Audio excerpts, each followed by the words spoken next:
लगता है ये आवाज उसी बरगद के पेड़ की तरफ से आ रही है।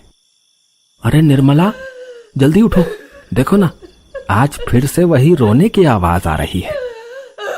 हे भगवान, ये रोने की आवाज तो उसी झूले की तरफ से आ रही है। तुम डरो नहीं, मैं अभी देखता हूँ।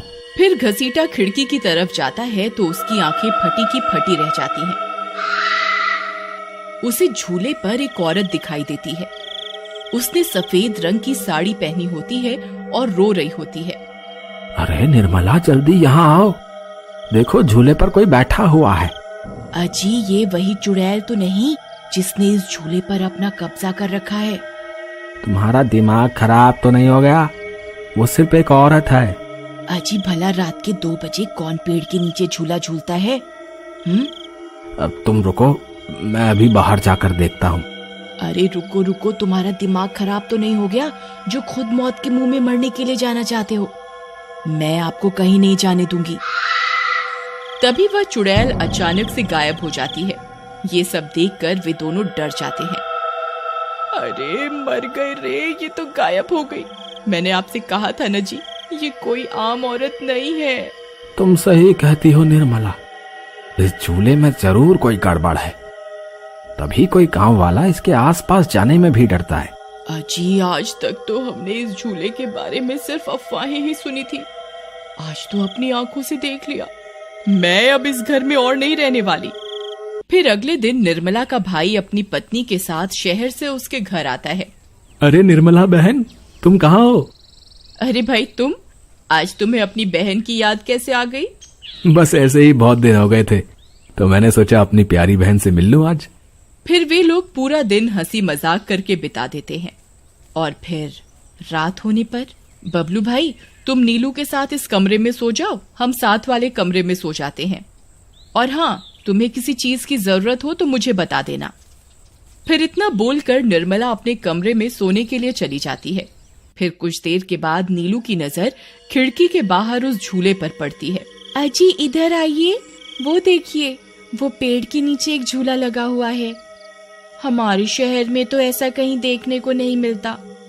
चलिए ना, मेरा बहुत मन है झूला झूलने का, चलिए ना। अरे रुको रुको, अभी तो रात हो गई है, सुबह होते ही झूल लेना, अभी सो जाओ। फिर इतना बोलकर बबलू सोने चला जाता है, लेकिन नीलू उसी झूले को देखती रहती है। अजी सुनिए ना, चलिए ना, मेरा बहुत मन है। लेकिन बबलू नीलू की बात को अनसुना कर देता है और सो जाता है। फिर नीलू सोचती है, अरे ये झूला तो एकदम घर के पीछे ही है, मैं खुद ही चली जाती हूँ। फिर इतना सोचकर नीलू घर से अकेले ही निकल पड़ती है और सीधा उस झूले के पास पहुंच जाती है। अरे वाह, जैसा मैंने सोचा था ये तो बिल्कुल वैसा ही निकला। आज तो मजा ही आ गया। फिर नीलू उस झूले पर बैठ जाती है और झूला झूलने लगती है और गाना गाने लगती है। पंछी बनूं उड़ती फिरूं मस्त गगन में, आज मैं आजाद हूँ दुनिया के चमन में। अरे वाह। फिर नीलू कुछ देर रात खुशी खुशी झूला झूलती रहती है। अरे वाह, आज तो मजा ही आ गया। चलो अब घर चलती हूँ, अगर इनकी नींद खुल गई तो ये बहुत नाराज हो जाएंगे। फिर जैसे ही नीलू उस झूले से उतरने लगती है तो उसे महसूस होता है कि किसी ने उसे पकड़ कर रखा है और वो झूले से नीचे नहीं उतर पा रही। वो बहुत डर जाती है। अरे अरे ये क्या, कौन है जिसने मुझे पकड़ कर रखा है? वो इधर उधर देखती है लेकिन उसे कोई दिखाई नहीं देता। अरे मर गई रे, मैं इस झूले से क्यों नहीं उतर पा रही? बचाओ बचाओ, कोई है?